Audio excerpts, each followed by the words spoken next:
what is a jet card exactly?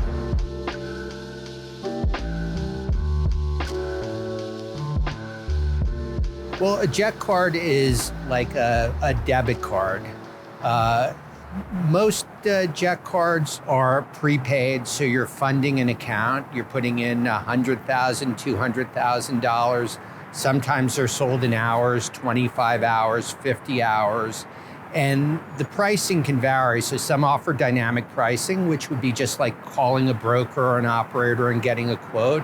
But the jet card, the traditional jet card, gives you guaranteed availability and capped or fixed hourly rates.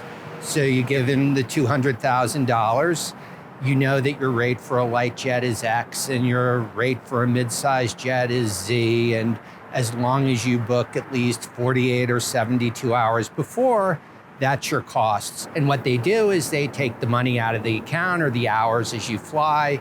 Each month you can get a statement, or you can go online and you see that you flew 12 hours, so now you have 13 hours left. So the key thing is it makes it frictionless. It's easier to use, fast. Instead of having to call, wait for somebody to come back with quotes, basically email, 2 minutes later, your flight's confirmed.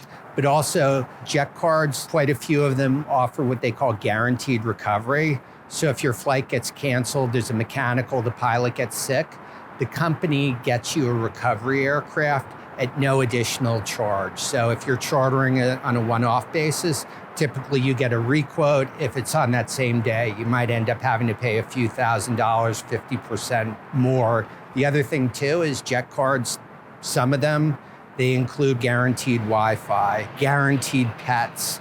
So there's some different amenities, including catering and things like that. Okay, so who would be a good candidate for a jet card? Well, people who use jet cards value their time, right? So it makes the booking process very easy. A lot of people think because they're buying 25 or 50 hours, they're getting lower rates, and that's not necessarily the case, but it's somebody who wants convenience.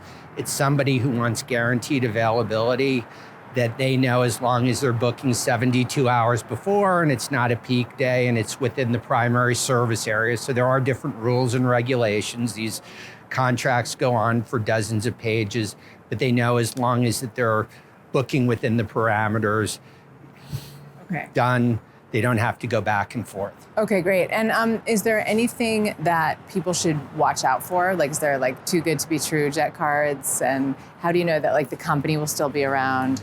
Well, I think the biggest challenge in this industry, it's aviation and it's private aviation. If you look at the airlines go bankrupt, airlines go out of business. It's not that they were a scam necessarily. There are certainly scams, but it's a tough business to make money in. And so there's a risk, but there's also a risk for the provider, because if I'm telling you, I'm selling you a jet card where you're buying 25 hours, as long as you book 48 hours before, you're paying $7,000 an hour. I now have to fly you and make sure it costs me less. So that's the risk for the provider. The risk for the customer is that I'm not in business when you call.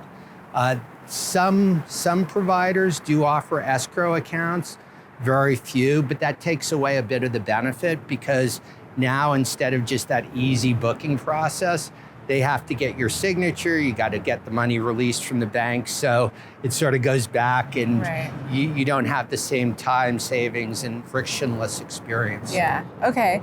So what are some resources, how would somebody go about purchasing a jet card? Well, typically, the first place you go is you hear from friends. So a friend flies with this company or that company. Then people tend to, go to Google and they'll research and they'll find a couple more companies. And then private jet card comparisons, we're a buyer's guide. We have over 80 different jet card and fractional programs in our database and over 500 different program options. And you can compare it by 65 variables. The reason people come to us is after they made a few different phone calls and they've talked to the companies, they get really confused and they're looking for someone to help sort it out. And really the value we provide is we save them time, because they can request a custom analysis. They tell us what we're looking for. We're agnostic, we're neutral. So based on the rules of the program from the contracts and based on what you're looking for. We tell you these are the 3 or these are the 5 or these are the 6 providers that match your needs. You then talk to the providers and you make a decision, and we're there to help you and support you. But most people start by calling a couple companies, doing some Googling, and then, they're not sure. Am I missing out on something? Is there another company that I should be talking to?